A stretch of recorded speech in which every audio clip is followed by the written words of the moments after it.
I would say we still... Are we being made to, or are we choosing to? It's called continuity of instruction. I do think... What do you think? I mean, yeah, what do you think? I mean, I think a good... I mean, at least whenever I was thinking about this, like, I think a good example would be, like, online dating. So I don't know if you guys have done online dating, and maybe you have, maybe you haven't. I just sort of went on one of the sites just to sort of make a little fake account for my own interest just the other night. And it starts off, and the very first thing it gives you is a drop-down menu where you're supposed to choose sort of your gender identity. So, but of course, OkCupid, the particular dating site I was looking at, they aren't just going to stick to a simple like male-female binary. This site understands that like gender identity, that sexual identities are complicated. So they have male, female, and there's like a drop-down menu where you can select all kinds of different things. Like I think there's like transsexual, cisgendered man, cisgendered woman. Like there's like, I think like 20 like different categories that can choose. And then you can actually then go and they say you can pick only up to 5. And now that's a totally arbitrary number, which is really strange, but so there's simultaneously this sort of proliferation of categories with which you can identify yourself with, but also this limitation of the categories that you can choose because for the sake of the sorting algorithm that this online dating site has, for the sake of it sort of matching you up to other people who might be good matches with you, they need to impose certain kinds of limits in terms of what categories people can choose. And so whenever these categories get produced, whenever these sexual categories or any other categories kind of get produced, like, it's not simply a matter of what you are. I am a cisgendered man who also, like, I don't know, maybe I'm also trans and maybe I'm this and that. But also, it's not just simply what I am, but also what I can be sorted by. And I feel like that's an important kind of double movement in these categories to think about. And then you can be counted, and then you can be observed and studied and monitored and potentially controlled. Once all of that that massive big data or matched up with your true love. That's right. And for Foucault, those are inseparable projects, right? And so you said something that was interesting. You said how these categories get produced. And I wanted to ask, like, where do they come from? Because Foucault says this at the end in the sections on method. He says, power is not something that is acquired, seized, or shared, something that one holds on to. Power is exercised from innumerable points in the interplay of mobile relations. So that's on page 94. But the question is sort of like, okay, so there's just somebody at the dating site, like the CEO, who makes the categories, right? Well, is that where they come from? From a sovereign figure? I mean, like, no. Because, like, presumably, like, what this person at the data site is doing, what these people probably at the dating site are doing, is first off, they're, like, going out, they're, like, reading novels, they are, like, talking to people on the street, they are pulling things that people say off the news, like, they're looking for anything that people might identify with, that people might even say is their own identity, and are simultaneously, like, enshrining those in their algorithm, but also are always trying to improve and retool the algorithm by taking in more and more discourse. So it's like the model of control here is not like a sovereign has an idea and then spits it out onto the people, but rather that like a sovereign, or maybe do we want to call it a sovereign, or just like a manager, is sort of situated and is sifting through, is reading novels, is doing sociological surveys, is like doing interviews with people, and is just trying to sort of sort through all the masses of stuff that people are saying about themselves and about their sex.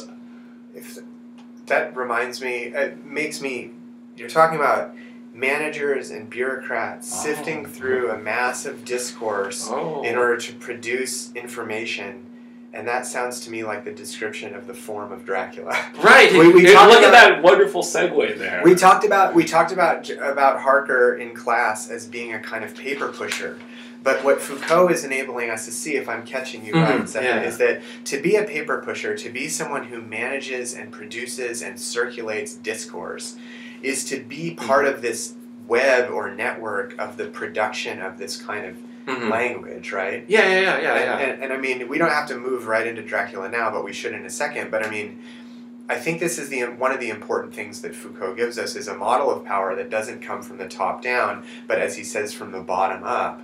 And so that the production of disc, we're doing it right now. Yeah, right, by exactly. Speaking in this way, right? Right, I mean, think about the sort of power imposition in, like, we're going to say this stuff into this video, and then you guys must comment on it, right? So you guys have to produce discourse about our discourse. Yeah, and you're producing it in some relation to what we're saying now. You could say they're insane because they said X, but I say Y. But that X is still in there in the ghost of Y. I mean, in other words, this is all in a kind of relation of, he says, an immanent relation. There's no exteriority to discourse. You can't ever stand outside it because you're always participating in it, even if you participate by negation.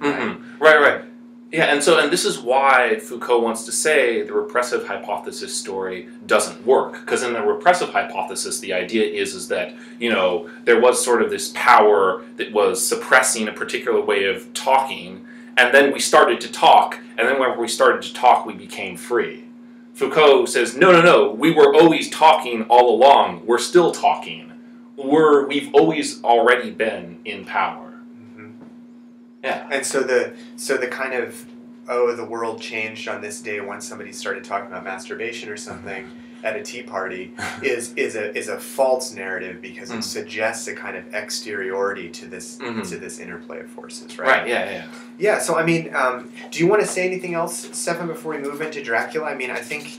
I think we covered Foucault. Right? Yeah, Explained it in its totality. No. Yeah, it's a really powerful thing because, as we said in class, Foucault is bringing into the realm of social theory some of the insights of Saussure, which is to say, once you can't have an idea without a name for the idea, and so once you have a name for it, an invert, a masturbator, that produces a kind of identity category that then has effectivity. And right. So that's important for multiple reasons in Dracula, because what if you encounter something that you've never encountered before? Right. And how do we find a language for that, right? That's one, but... But we talked about we have about 15 minutes left in our little movie here, and we talked a little bit about the sort of the kind of form of the book. Do you want to say a little bit about how it's organized and how it even tells us that it's organized? Yeah. So if we kind of look, and I mean, this is always kind of something that I think you guys should do in general whenever you're kind of reading, especially a 19th century novel, is look at how the 19th century novel within the narrative talks about the conditions of its production. So, like, it's not... Where did it come from? Yeah, like, so these novels don't just tell you a story, they also tell you how this story was made and how it could be that you are sitting here reading this novel now. So, like, even before chapter 1, you have this strange little note, presumably written by Jonathan Harker, right? Presumably. Doesn't say, which is interesting. On page 5 of our version. Yeah. So, and what it says there is it says how these papers have been placed